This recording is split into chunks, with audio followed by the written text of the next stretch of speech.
Back when I was 15, I picked my younger brother up from elementary school every day, and we would bus home together. We had to transfer 2 times, and this happened at the second transfer. One day, I saw an old Caucasian man get onto the bus after us. He looked around 60 years old with white hair, and he was really big. Since there was no seats available, I stood up to offer my seat for him, and he gave me a smile and thanked me, and I thought nothing of it. After a few minutes, I noticed he was still staring at me with a smile, and at the time, I thought he just appreciated the fact that I gave up the seat for him. After another while, I started to get uncomfortable because I was noticing how intently he was looking at me.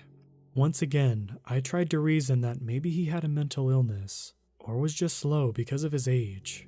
I took my brother by the hand, and we moved toward the back of the bus. By the time our stop arrived, the bus was pretty empty. My brother and I exited, and we started to walk in the direction of our apartment. It was only a few feet away from the bus stop. I was pretty paranoid from earlier, so I turned around to check if anyone had followed us off the bus. I saw the old man walking in our direction, and I internally panicked. I reasoned with myself that maybe he lived in that area too, and it was just a coincidence that he was walking in this direction, so I kept walking towards the gate of our apartment. My brother and I got to the gate, and I was digging in my backpack for my keys. Suddenly, I felt a tap on my shoulder, and looked up to see the old man smiling at me. I didn't know how to react, so I just said hi, and kept looking for my keys while I had my eyes on him. By that time, I was really creeped out because his stare was really intense. He said thanks for giving your seat to me, and he asked me if I wanted to go for lunch, so he could thank me. In my head, all I could think was that it was around 4 p.m., so why would he want to go to lunch? I quickly declined, shoved my brother past the gate and slammed it behind me. The old man just kept smiling and staring as I looked back, and I was glad that I was able to escape from him. A few days passed, and I thought nothing more of the incident. Then one day, I saw him again at the bus stop. I tried to stand as far away as possible and tried not to look in that direction. The bus stop was a busy one, so there was always a line of people. I could feel him staring at me, and I remember just wishing that the bus would come faster so I could get away. We got onto the bus and I could still see him smiling as he stared at me out of the corner of my eye. I tried to keep my attention on the book I was reading and not let it bother me. When our stop came, my brother and I quickly got off the bus and sped walk to the gate. I turned around to check if the old man had followed us off the bus, and was immensely relieved that he didn't. I looked at the bus as it drove past, and I remember seeing him by the window seat, just staring at me. Then, for the next few weeks, he just kept showing up at the same bus stop. Sometimes, I see him sitting by the ledge when he sees us. He gets in line for the bus. Sometimes he tries to go up to me and initiate conversation. I always ignore him the best I could, and kept my brother on the opposite side of him, with me in between. I was also immensely glad that I lived in an apartment, so he didn't know exactly where we lived. I never told my parents about it, and although I contemplated telling someone that was in line, or me calling the police, I never did. I thought that staring wasn't really a crime, and he didn't really do anything besides try to initiate conversations. Plus, there wouldn't be any evidence. I also thought that because he was an old man, he couldn't do much to harm me, and maybe he was just lonely. I tried to put up with it the best I could and stayed as far away from him as possible. I also couldn't take another bus because the bus didn't come often, and we had to go to extracurricular activities afterward. One day, he initiated conversation again and started telling me that he was a rich man. He showed me the gold chains around his neck and the gold rings around his finger. I was mildly offended that he thought that this would make me want to talk to him. So my brother and I went to a nearby supermarket to try to avoid him and take the next bus. I thought that he would just give up and take the bus so I didn't see him when I got back. Except he followed us into the supermarket. I walked through a few aisles and tried to lose him. After I couldn't see him anymore, I decided to buy my brother a treat to calm him down. We headed up to the cashier's area and lined up. Then I felt a tap on my shoulder and saw the old man with a $20 bill in his hand. He offered to pay, and I said no thank you. I think he just said okay and just walked out. I didn't see him afterwards at the bus stop, and thought maybe he took the hint that I wasn't interested in doing anything with him. Luckily, this happened a month or two before summer break, so I didn't have to take the bus route anymore. I also didn't have to go to extracurricular activities, so my brother and I took a different bus this time. Fast forward a year, I was walking my brother to summer school every day during the summer. On that route, we walked past a subway stop. One day, we saw the old man at the subway. We quickly walked away, hoping he didn't see us, but he must have saw us, because every day after that, he was sitting outside that subway stop. He didn't try to initiate conversation, but he was always staring intensely at me from afar. I started getting nightmares of him kidnapping me or taking a knife to me and threatening me. After a week or so, my brother and I took a different route to school. I didn't see him again until last year, so around 6 years from the initial time I met him. I saw him at the bus stop on my way to university, and my heart automatically started beating faster, and my hands became clammy. He must have saw me because he smiled and stared at me without blinking again. Luckily, since my classes aren't a set schedule, he wasn't able to lurk at the bus stop again waiting for me. I still see him on rare occasion at the bus stops around where I live, but for the sake of my sanity, old man, let's not meet again.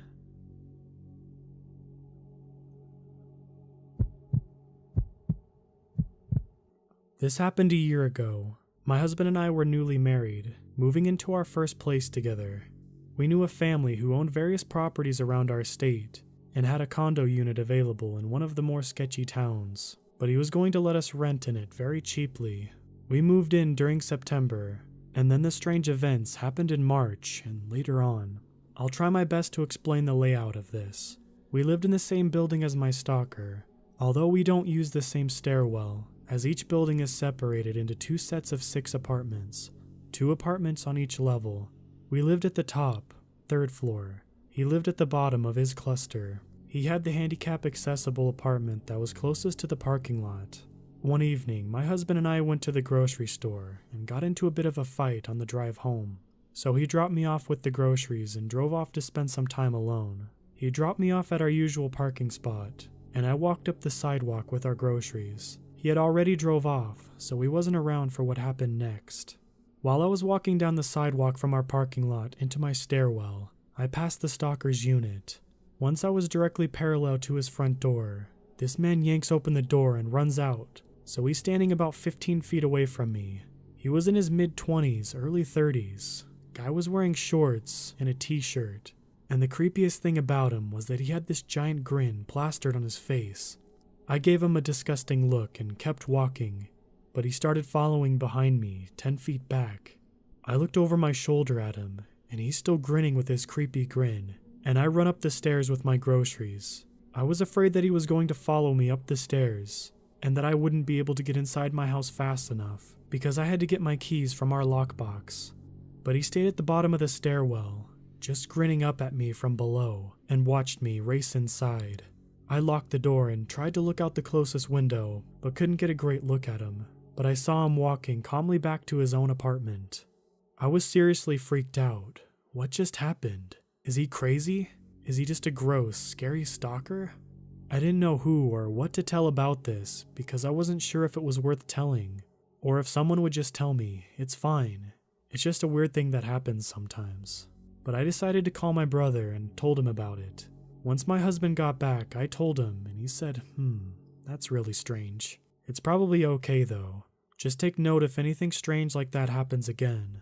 So I brushed it off, kinda chalked it up to the guy being mentally challenged or something, and forgot about it after a week. But 2 months later, it happened again. It was May now, and I hadn't seen the creepy guy since. I never saw him outside walking around, or just walking to a car. It seemed like he never left his apartment. I had already written off what had happened, so I wasn't even concerned about him anymore. And then, of course, he struck again. The events were almost identical to the first time. I came home in the evening. I had dropped my husband off back at work to work late, so he didn't have a car, and I parked in our usual spot in the lot and walked up the sidewalk. As I passed his door, he runs out again, creepy grin plastered on his face. But this time, he's only wearing a towel that's wrapped around his waist. I run up to my apartment, and he follows me on the sidewalk for a bit. But this time, he doesn't stand at the bottom staring up at me. He just walks back home calmly. I run inside and start crying and frantically call my husband. I can hardly get out what happened, But when I finally do, he tells me that he's going to call our friends who live across the street and have them walk over and take me to their place. They come and pick me up, and we call the police when we get there. The police come, I tell my story, and they tell me that they can't charge him because he didn't do anything illegal, but they'll make a report of it. We call the HOA president and report this to him and see if there's anything he can do about it. And the president immediately asks, "Was it such and such apartment?" Yes, it was. How did he know? Apparently, there have been many incidents of him. He has followed other women, watched girls swim for hours at the pool, and even delivered a pair of his underwear to a woman. So we asked the HOA president if there's anything the HOA can do. He says he'll have to talk to the owner of the unit and see what they can do about him. But it turns out that it's his mom who owns it, and he's just living there by himself, creeping on as many people as he likes. On the phone, she seemed very cooperative and said, "Oh yes, I'll evict him then." Nothing ever happened. She never spoke to the HOA again, dodged their calls, etc. So it looked like we were stuck with this creeper, and of course, that couldn't have been the last encounter we had with this guy. It was mostly small things, like he would stare out his window at me sometimes as I was going out to my car, or other times I was driving through the lot, and there was another time he was out on the lawn, actually in front of his unit, watching girls swim in the pool. It was a Sunday, so my husband and I were going to church, and we passed by him sitting on the lawn, and I didn't realize it was him. I couldn't remember what his face looked like, because he had looked so generic. I'm pretty sure he had changed his hair color, and I didn't know if he was from that unit, or the one above him. A lot of things went through my head that caused me to doubt who this guy really was, so I simply passed him and smiled. Later on, I realized that it was him, and I was so mad that my husband didn't get to punch his lights out. And although all these small things were happening, it wasn't enough to motivate us to move yet, until July.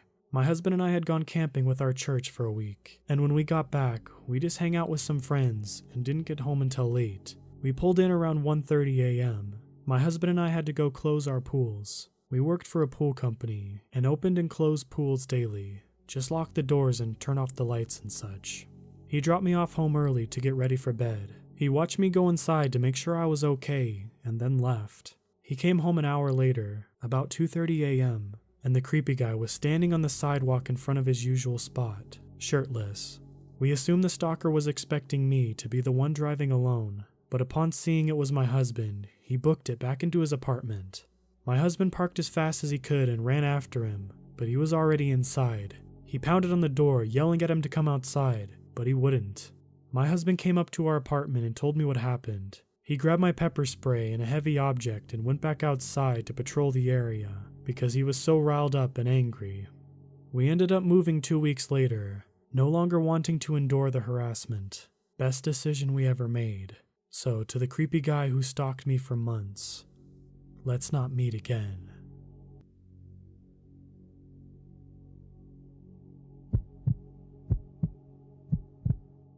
This happened to me about 2 years ago when I was 17. My family went out for the day to go shopping for food and I stayed home alone. I was in my room playing video games on my computer with my headphones on, and I always kept the door closed. After about an hour, I had to get up to go to the bathroom. Both the bathroom and my room are on the second floor, and our house at the time was a 2-story detached house in Northern Ireland. So when I get back to my room, I remember closing the door and continued to play games. About 30 minutes later, I go to check on my phone, but realize I left it in the bathroom. I get up to go get it, and notice my door is open, slightly ajar. Now my house isn't drafty, and I know the door is good and doesn't just open due to wind or whatever, so it catches me off guard.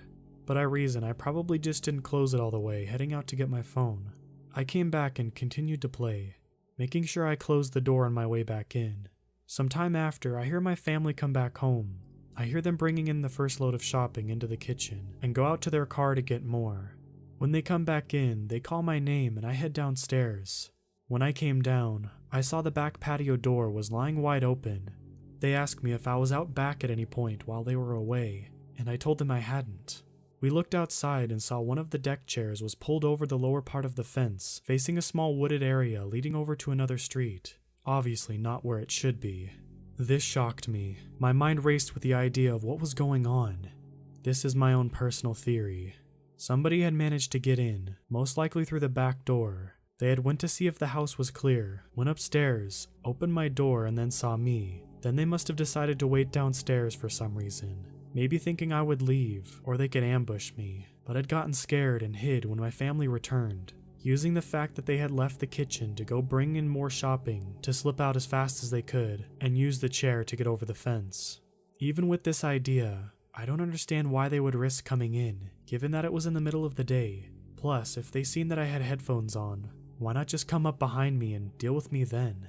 The worst thing about it is, I have no concrete proof of what happened that day. I have no idea why someone came in, how they got in, who they were. But one thing I feel certain is that somebody did come into my house that day. There's more to this story though. A week or so later, it's late at night, around 2 a.m., and I'm in my room playing games. While playing, I end up drifting off to sleep. I am woken by my mom coming in shaking me, asking me if I was outside. I told her no, I've been here all night, I was asleep. She explains to me that while she was laying in bed, she heard the back door slap, and as her room was just above the kitchen and the back door, she felt the shake of the slam. My stepdad was working night shift at the time, so it was only me, my mom, and sister in the house. I go downstairs to check to see if everything's okay. The door's wide open, our back garden is pitch black, so not knowing if anyone was out there, I closed and locked the door, and looked around the garden from the outside with a flashlight. I didn't see anyone outside and decided to stay downstairs for a few hours, keeping a lookout. The next day, we changed the locks. The strange thing about these instances is that nothing was stolen, none of our things were missing, and it seemed that nothing had been really moved or any drawers looked through. I have absolutely no explanation for this to this day. It baffles me. We had discussed getting the police involved, but we felt that because there was no serious evidence of a crime taking place, and that we would be moving out of that house in a matter of weeks, unrelated to this, we decided there wouldn't really be anything they could do to help, so we just had the locks changed, and made absolutely sure to keep things locked down and watched until we moved out.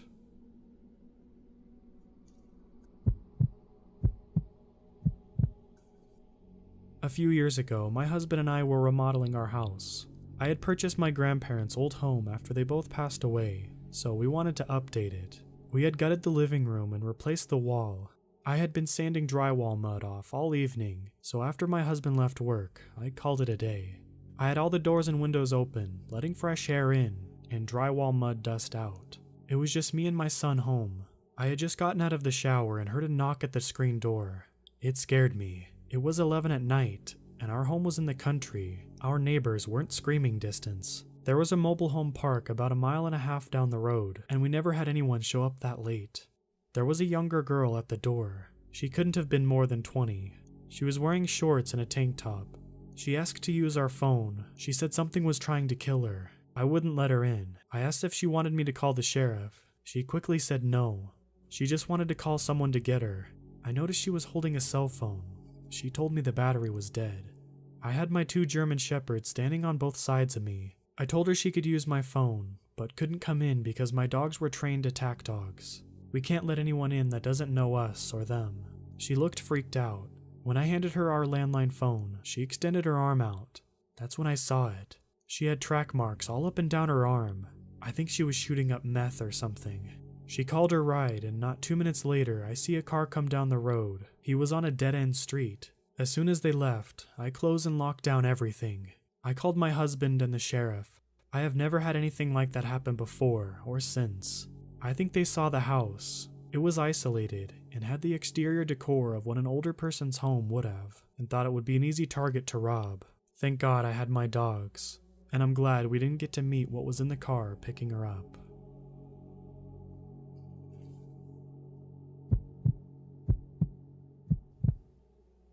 So first of all, let me tell you this story began in March of 2017.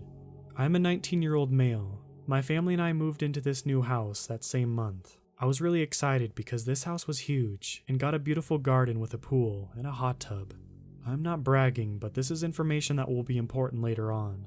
When we moved in, the real estate agent told my parents and me that there was a series of home invasions in our street, and that our house and our neighbor's house were the only ones which they hadn't broke in yet. The first weird thing started to happen in May of 2017. My room is at the patio, so when I look out the window I can see the patio and the hot tub. At first I could hear the gate of our garden being swung open at night. That continued for the next 10 weeks. Sometimes we would go outside in the morning and all of the lamps would be bashed in. At first, we thought some burglars are opening up our garden gate at night, because every morning my parents open the patio door so our dog can go outside to pee, while one of my parents would get dressed and go off for a morning walk. So I guess the burglars were hoping for the dog to run off, so they would have it easy to enter our home. All of these incidents made my mom feel really unsafe in our own house. All of a sudden it stopped, so we thought the person, or people, whoever did this, moved on or got bored.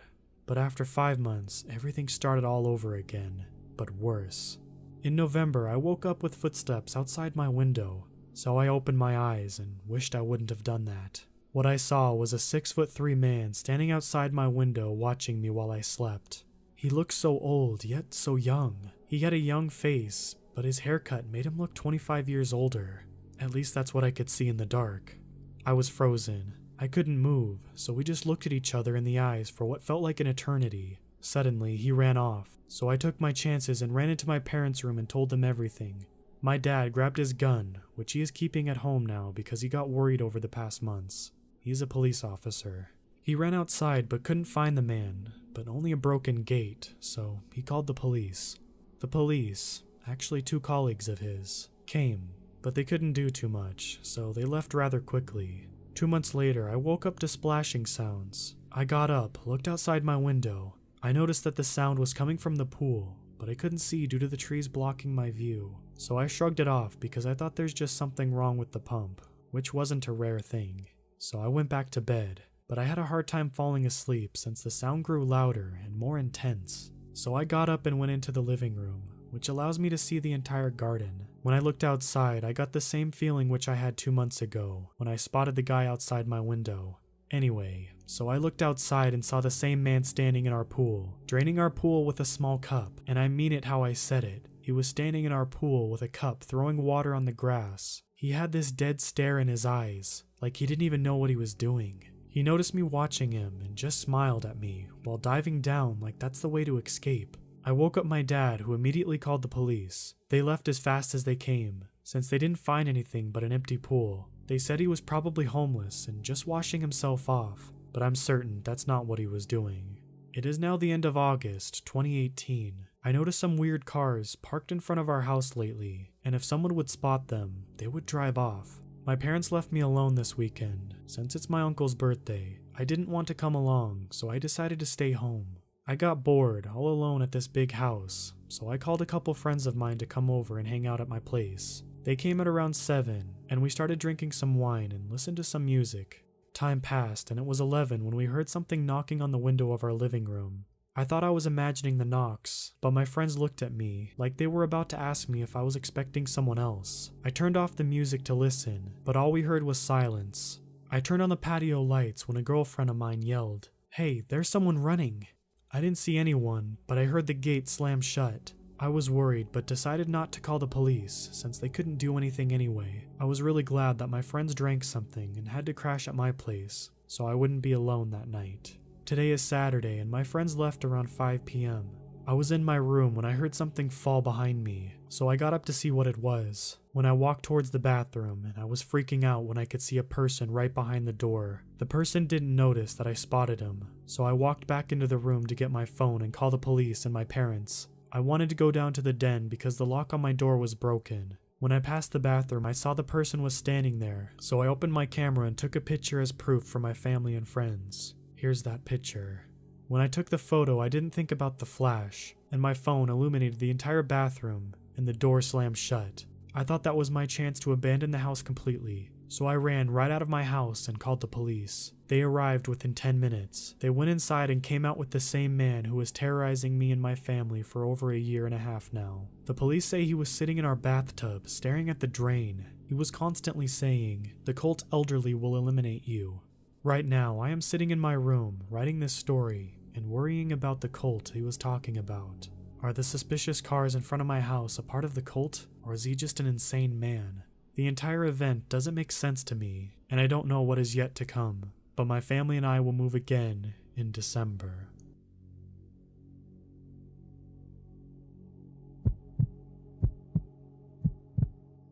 This happened a couple years ago. I don't like to talk about it that much. It just never seemed like a big deal to me as a kid. But the older I get, the more I think about it, and the more it haunts me. It was New Year's Eve, 2011, and me and a couple friends were having a sleepover. My friend's neighborhood was relatively new, so there was still houses being built around him. We had all stayed up until midnight, but were still hyper on sugar and had no intention of sleep. One of my friends had the idea of going to play hide and seek in one of the houses being built. We asked his mom, and she was okay with it, but she gave us her phone to hold on to and told us to text my friend's dad in case anything happened. We took the phone, got our coats, and headed outside. The house was only about 100 yards away from the porch, so it wasn't that far of a walk. We jogged across the street since it was relatively windy and we didn't want to stay in the cold air. We decided to play in pairs, but if you were hiding, you had to stay with your teammate. I volunteered to be the seeker, so the two hiders headed into the house while me and the other seeker began to count. Once I hit 60, the game began. The house was dark and cold, and the only source of light was a bright moon shining through every window and door. We were standing in an empty shell of someone's home. No inner walls had been put up yet, and there was no carpeting on the floors. The only thing inside was dozens of thick wooden beams. I told my friend I'd take the first floor if he wanted the second, and he agreed. He walked past me up the steps. I was now alone. Something about being there boosted my confidence, like I was an adventurer or something like that. I walked around the first floor with a smile on my face, braver than ever. I called out the names of my friends, trying to hold in my laughter. Since the house was so dark, you could only see about 5 feet in front of you, so I made sure to check every nook and cranny. That's when I found the basement. It was a dark and eerie hole in the floor that looked like it would swallow anything that walked into it. They couldn't have gone down there, I thought to myself. There's no way. But I had checked the entire first floor and heard nothing from my friend upstairs, so I sucked it up and began to go down the steps. I walked down slowly, taking careful steps because it was nearly impossible to see anything. My footsteps echoed through the dark room. I walked slowly, listening for any type of noise in the darkness. Then I heard something. The slow-moving feet. "Hello?" I said, following with my friends' names. No response. For a quick second, I contemplated turning back around, but I knew if this was them, they wouldn't say anything back. I called their names again. No response. A smile came across my face. I had found them. "Come on out," I said as I walked toward the source of the noise. "I heard you guys move." I began to see a silhouette of something in the corner of the basement. It was a person, but only one. "Didn't we say the hiders had to stay together?" I said to the person. They didn't move, just stayed crouched down in the corner, facing the wall. I began to walk closer, fully convinced it was one of my friends. "Hey, I found you. You're out," I said. At that moment, I just wanted to get out of the basement. I continued to walk closer. I still wasn't close enough to make out any body features. Whatever it was breathing rather loudly, loud enough for me to hear it from a couple feet away. Being the naive kid I was, still thinking it was one of my friends trying to scare me, smiled. I didn't know what else to do, but I wouldn't take a step closer. That's when the breathing was overpowered by laughter and a loud footsteps from upstairs. "I found you," I heard through the ceiling. I quickly turned around and ran upstairs to see who was found, hoping whoever was in the basement would follow. I waited on the first floor as I heard them coming down the steps. "Got 'em both," my friend said as he came into my view. I stood there with a confused look on my face. How did he find both of them?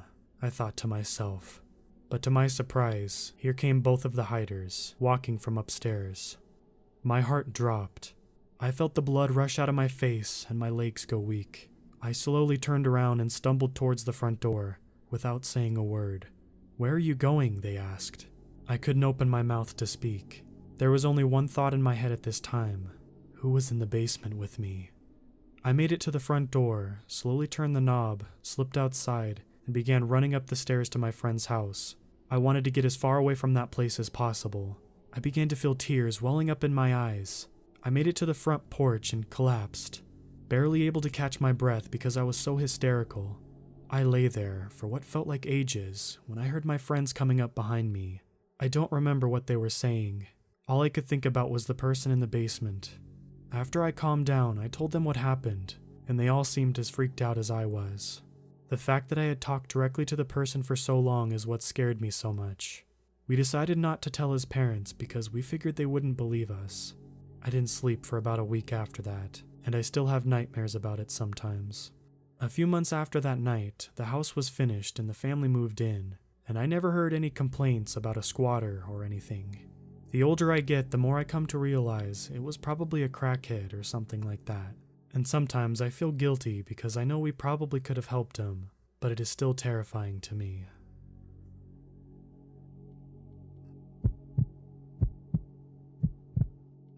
I wanted to share this pretty frightening story that happened to me back when I was 12 years old. I was recently going through some old cringy notebooks and journals with my girlfriend, and found a journal entry where I wrote about this day, and all the memories came flooding back to me. I used to live in what I thought was a really safe and secure private community. I wasn't allowed to just wander around too far from home without supervision, but because our neighborhood was a gated community, my parents let me walk around within the gates anytime I wanted, even if they weren't home. One day I was riding around the neighborhood after school when I saw a middle-aged woman crying on the floor of her porch, with the porch door wide open. I was pretty concerned and got off my bike to go see what was wrong. She said she was having problems with her husband and immediately asked me to come in to help her. My stranger danger sirens were going off, so I declined. She kept pushing me. Please, just for a moment. I just need someone to talk to. Now, I was raised with respect to elders and to be a good person, but also raised with aforementioned stranger danger. So, being a young naive kid, I actually felt conflicted about whether I should go in or not. Ultimately, I declined repeatedly enough that she instead asked me to wait outside with her and sit with her until she felt better. I agreed to this since I felt safe in my own neighborhood. She asked me to wait on the porch for her while she walked into her house and visibly grabbed some framed pictures from the wall. She then sat down next to me inside the house while I was sitting on the porch, just outside her front door. She started showing me the pictures. One was of a kid, older than me, in a local high school football uniform, and another of a man and the same kid. She starts telling me about how this is her kid and her husband. She went on to tell me stories of how she met him, and how they spent their honeymoon in Hawaii, and how her kid was doing so good at football, one of the best on his team. She was worried that if her husband got a divorce, she wouldn't be able to see her kid anymore, and she started bawling again, this time onto my shoulder. This actually caused me to let down my guard quite a bit. Once I knew she had a kid, I felt more comfortable around her for some reason. She was talking for a while though, and I was beginning to start to feel a little awkward, as she was on and off crying on my shoulder and I didn't know how to react to the situation. What the hell did I get myself into? I kept thinking to myself as I nodded my head and pretended to listen. I was more concerned about finding a good excuse to tell her I had to go home. She kept calling me such a nice young boy, and telling me, "You have no idea how important it is for you to spend your time here with me," which made me feel a little bad about just leaving her. She kept telling me she wanted to reward me and make me some dinner if I just came in, which I continued to decline. At this point, mostly because I wanted to leave more than actually being afraid. Finally, I told her I had to go, and she asked if I knew anything about how to turn her cell phone on, as she got her first one recently. I told her I did and could help her out before I left. She told me to wait again, and this time she left for quite a while. I kept thinking I should just walk away, but a part of me didn't want to be rude, especially since she lived around the corner from my house and possibly knew my parents. My anxiety levels would spike as I got closer and closer in my head to convincing myself to just stand up and walk away. Then it would dissipate and I'd tell myself no, I can't just leave. Finally, after what felt like an eternity, she brought me her Android phone. I had only had an iPhone 3G at the time, and that was my first smartphone, so I was a little worried I didn't know how it worked. I just held the power button for a second and lo and behold, it booted right up. She asked me then if I knew how to check text messages. I found and opened up the Messages app, and there was only one number, not saved as a contact in the app. She'd pointed to it and said, "That's the idiot. That's my husband's number. Read me his texts." I opened it up. She had received basically the same text over and over again, just variations of hello, and please respond. She angrily said, "Read it to me now. I want to know what he said to me." I tell her, they basically all say hello with a question mark. She just reaffirmed in a stern voice, "Read them to me." I start reading them. Hello. Hello. Please respond. She just has her eyes closed and she's nodding sometimes, commenting along the lines of, "That idiot. He does miss me. Well, screw him. He had his chance." She turned quickly from this crying, distraught woman who was worried about her husband would leave her, into an angry, spiteful person who felt like she was in the right. When I stopped reading a couple times and asked if she wanted me to stop, she would snap at me, "Keep reading." Then I would continue. I started to feel like her husband was the crazy person with this many messages. I must have scrolled through dozens of messages, almost identical, spanning back days. My heart was racing. I felt like I was involved in something I shouldn't be involved in. I really wanted to go home, but every time I stopped, she would angrily tell me to keep going. That's when I came across the first message that wasn't hello. "Stop messaging me and leave me alone. I've reported you to the police and got a restraining order. If you come anywhere near my family, you will be arrested." My heart sank. That's when I realized all the messages I had been reading so far were being sent from her phone. I paused in shock and she again snapped at me, "Keep reading." I told her I couldn't because it was getting late and my parents had dinner for me. She again said, "Why don't you just come in for dinner? I'll make you something. You can let them know later you are helping your neighbor. They won't be mad, I promise." Only this time it was a mixture of angry and desperate. I told her they would be worried and wonder why I was gone for so long. She pleaded a couple more times for me not to leave her and started to cry as I stood up. I honestly felt really bad about it at the time. I rode my bike home as quickly as I could. My parents had just gotten home from work a little while ago and asked me where I was.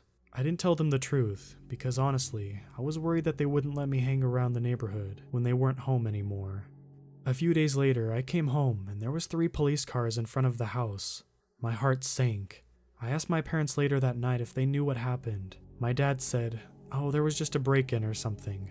I later asked one of my neighbors to see if I could get more information. Apparently, one of the neighbors fell in love with a homeless woman after inviting her in for a shower and a place to stay. He got her new clothes and a phone and was trying to help her get a job. Turns out the reason she was homeless was because she suffered from mental illness. And he kicked her out when she was starting to have delusions of his kid from a previous marriage being her kid as well. She began harassing him after this, so he left the house to his parents' house and sent the kid to his ex-wife's house because he was worried for his kid's safety. He had every right to be, because shortly after he left, she broke a back window of his house and came in. She had been living there for nearly a week before a neighbor noticed the window was broken and called the police. She apparently trashed the whole house by that point and was arrested. I almost didn't believe it, but I actually went back to look behind the house and saw the broken window. I guess the guy broke his lease and moved out immediately because he was worried that she would come back after getting out of jail. I don't know if she ever tried to come back, but I hope they disclose this to the new tenants. Honestly, I still get pretty freaked out to this day about what could have happened if I went into that house.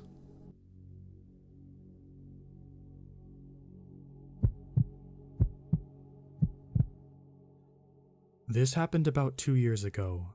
For context, I was living in college apartments for students, but unofficially, and my unit was on the first floor. It was a 3-bed, but I only had one roommate at the time who was away for the weekend, leaving me home alone. I am a small person, 5'3" and 120 pounds, and my dog is about 25 pounds and not fully equipped for self-defense. It was around 10 p.m. on a Saturday night, and I was taking a bath. I heard my dog growl as her hunches went up, and thought it was weird because she hardly does that. I thought, whatever, it's an apartment. Somebody's probably partying. So I got out, got dressed, and laid in bed with my book. I heard a knock at my door. "Hello? I saw your light on. I was just wondering if I could use your phone. I was working on the lines around here and my truck battery died. I need to call into work and my phone died." So I ignore it, because I'm fully aware it could be dangerous. I don't respond, but looking through the peephole I see an older man, about mid-50s, wearing a blue jumpsuit with a white toolbox. He has gray hair and a gray mustache, and I'm wondering why he's working on the lines. 1, on a Saturday, and 2, around 10 p.m. It struck me as odd, so I didn't respond. About 3 minutes later, he knocks again, saying something like, "If I could just use your phone, I could get out of your hair. I just need to call my boss and tell him." So I checked the peephole again, and I noticed there was no name tag or company on his jumper. I'm silent.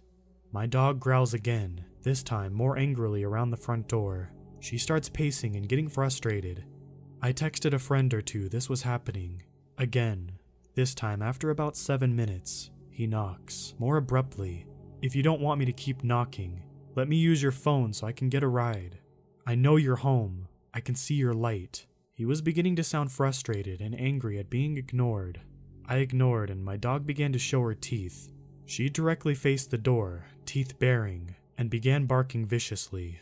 I have never seen her do that before, or since. He pounded on the door again and didn't say anything this time.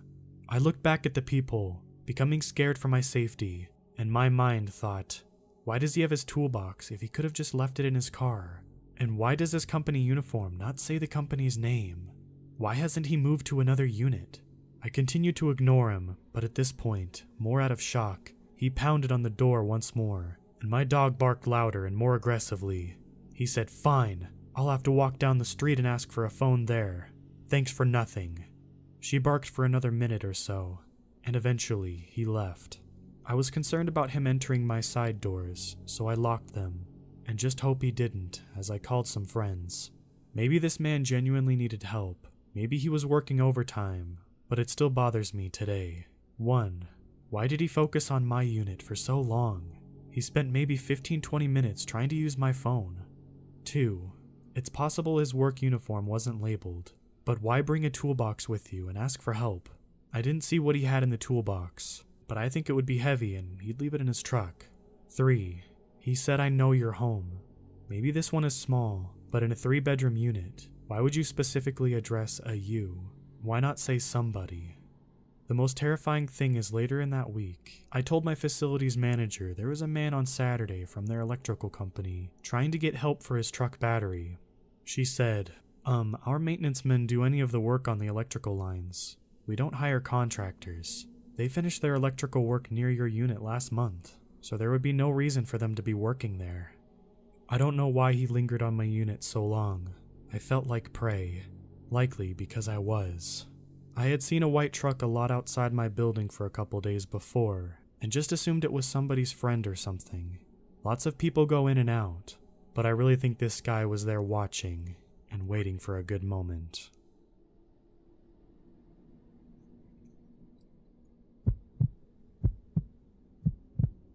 Okay, so this happened when I was around 9 years old. I'm 25 now, and it's something I will never forget. It gives me goosebumps to this day. I have a terraced house, 4 houses combined, and my neighbors and I each have our own little patio. There's a small road 10 meters from my yard where people do their Sunday walks and so on.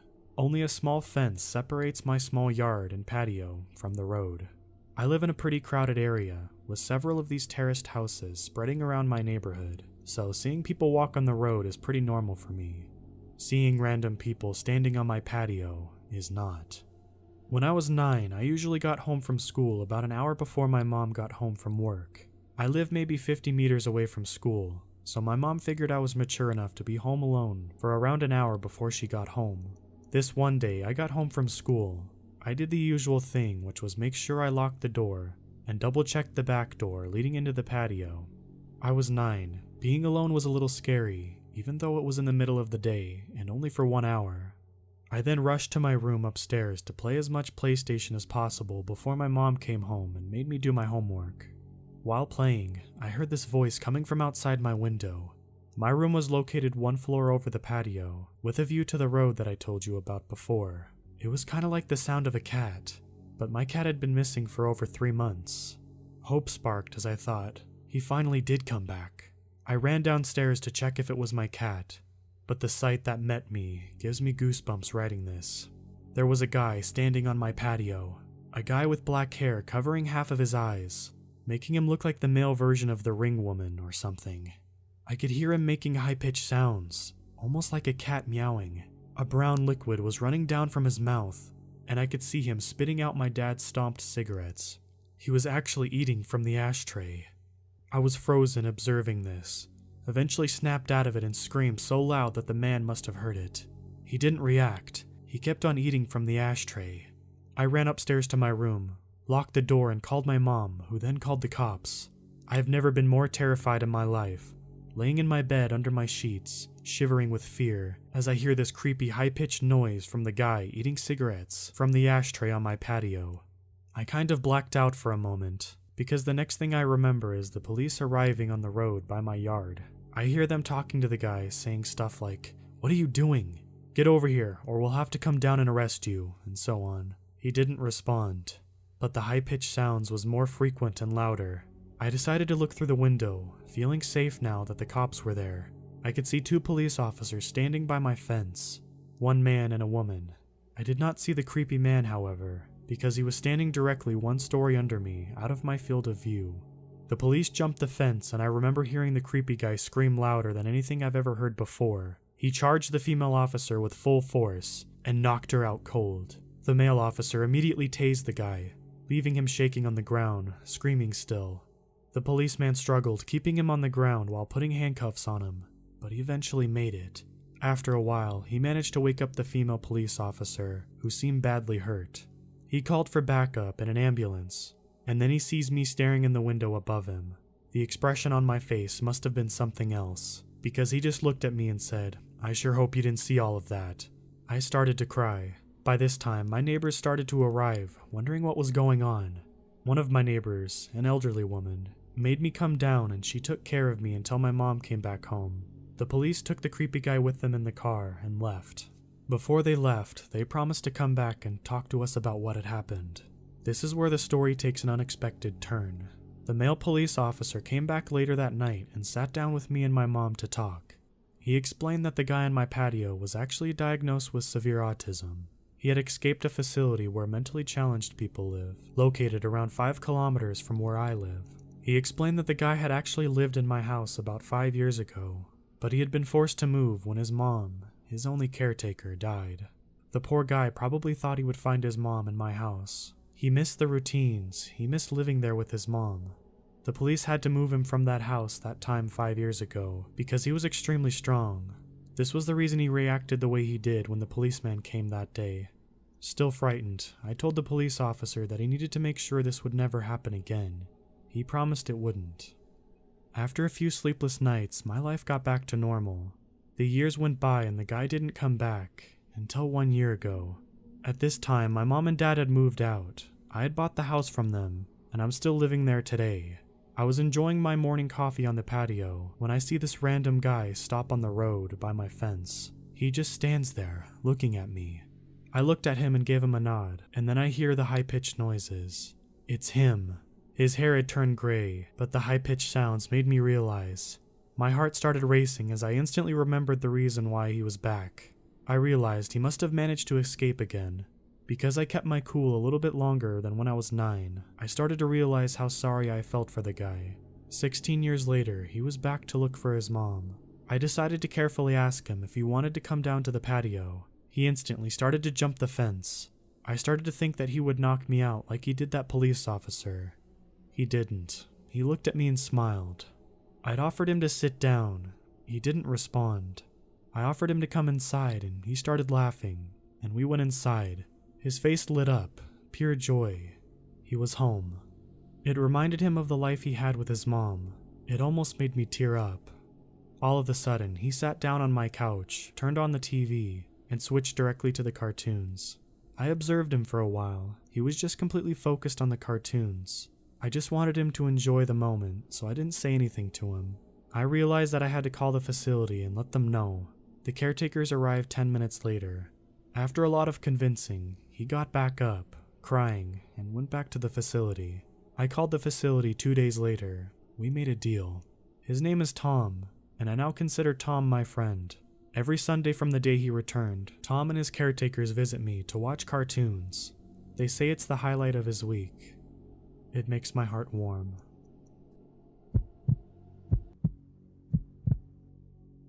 My wife and I just moved into a modern home on a quiet cul-de-sac in the suburbs, a few months after she broke the wonderful news she was pregnant. We'd done extensive research to find this house.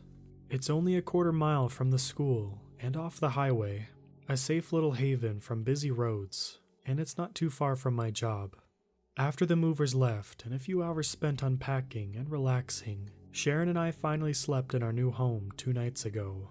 I'm a bit of an insomniac already, and in the new place, I found myself tossing and turning. I eventually read the 2:30 a.m. on my bright phone screen and sighed. I finally got up and wandered downstairs and poured a glass of water. Then I walked into the living room and opened the window for some fresh air, a habit I found myself engaging in since quitting smoking. Through the open window, I heard a muffled woman's voice speaking and realized it was coming from the next-door neighbor's house. I looked over to the neighboring house's side window, and through it saw a woman in her 50s standing profile in her living room, barely visible due to the glow of the moon's light. She stood there, extending a hand forward and raising it up and down, as if practicing the action of shaking a hand in a greeting. I had to strain my ears to focus, but I was able to hear what she was saying as she repeated this action. "Ah, you're the new residents. I'm Mrs. Ainsworth," the woman spoke before tilting her head back to look at the ceiling. "What a nice day. Funny to think it's nearly Octoshish. Nearly Octoshish." She twitched into an odd shiver, clearly having trouble at the end before trying again. "What a nice day. Funny to think Halloween is nearly here," she repeated before restarting the sequence with the handshake gesture, over and over. I felt guilty spying, and I didn't want to speculate about what speech impediment or possible neurosis my neighbor might have. Though, creeped out a bit, I headed back to bed to eventually fall asleep. I woke up yesterday morning to the smell of sizzling bacon and the nostalgic sounds of the Pet Shop Boys from downstairs. I coasted through my morning routine with time to spare. This house felt like a home, and when I descended the stairs to see Sharon wiggling her butt to the 80s track West End Girls in her plaid pajamas, it was. I couldn't help but smile as I wiped the sleep from my eyes, while Sharon sung into the spatula and performed an impromptu dance routine before wrapping her arms around me. "Babe, I swear, it's perfect. Do you hear that?" she asked, moving her head towards the Bluetooth speaker. I nodded with a smile. "We can play music without the neighbors banging on our wall. There are no drunk people messing outside our window. And look at this," Sharon said. "I have room to cook." I smiled. Her comment about the window reminded me of the night, and I almost said something about the neighbor, but Sharon was in such a good mood, so I let it go. "Well, we need to make sure to unpack all the CDs, not just the 80s jams you stole from your parents," I joked, and she rolled her eyes. I soon kissed my wife and headed out the front door into the garden sun, in our picturesque American suburb. I unlocked my car. When I felt staring eyes, I turned my head to see a woman, that neighbor from the night before, watching me for a second before walking over.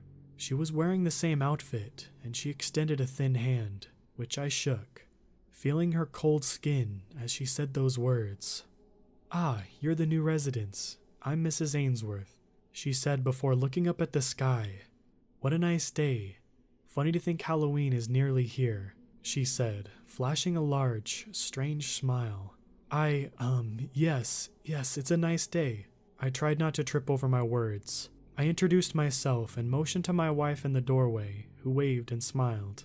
Mrs. Ainsworth kept a broad grin on her face as she walked backwards a few steps before turning briskly, walking to her house, ducking under her garage door and then shutting it abruptly. My gaze drifted back to Sharon, who gave me the "what is that" look. I shrugged and shook my head before getting into the car, trying to focus on the day ahead. Yesterday evening, when I arrived after a tiring day of work, Sharon and I discussed the eccentric neighbor, and I explained what I had seen in the middle of the night, that Mrs. Ainsworth had been practicing all night to introduce herself. She clearly wanted to make a good impression, Sharon said, with a wink and a smile.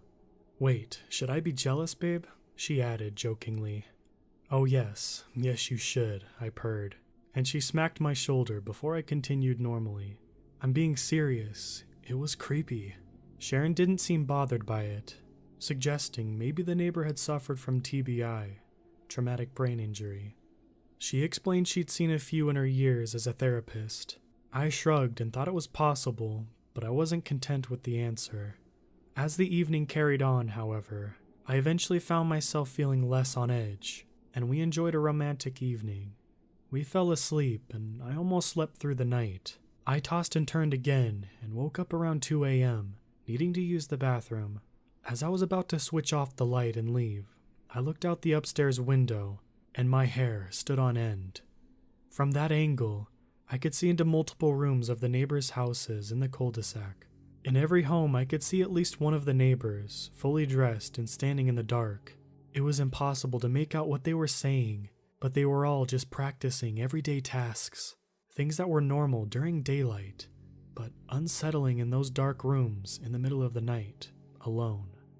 A chubby man in a sweatsuit and headband jogged in place in his living room, with the lights out before turning his head into a double take as if waving to spot someone. In another home's upstairs window, a little girl with blonde hair skipped with a jump rope in her dark bedroom. I then looked 2 houses over to a dressed man in oil-stained overalls, leaning on his kitchen table, using a wrench as if he were fixing something invisible. He paused every so often to wipe his forehead with his wrist. After watching him for a few minutes, his head turned to me and his eyes locked onto mine, causing me to stumble back and duck out of view with a racing heart. When I finally peeked again, he was gone. I was barely able to sleep after an hour of trying to make sense of it in my mind. This morning, I got dressed and shuffled downstairs to meet Sharon as she poured me a glass of orange juice and scrambled some eggs. I explained that something wasn't right with the neighbors, that they were practicing acting normal in their dark homes at night. She said I needed sleep and was overthinking things rather coldly. After nearly getting into a fight, she told me she'd look out for anything particular as I chugged some coffee before heading out into the crisp air, underslept and on edge. When I stepped into the sunlight, I heard a rhythmic tapping and I turned. There, I saw a fair-haired blonde child skipping rope in a driveway across the street. Sweat beaded on my forehead as I turned my head more to see the white truck in the driveway of that other neighbor in overalls. As he leaned under the hood with his wrench to fix his engine, I watched the practice routine continue as he wiped his brow with his wrist. My eyes darted over to the chubby man in his sweatsuit and headband, jogging down the sidewalk in my direction.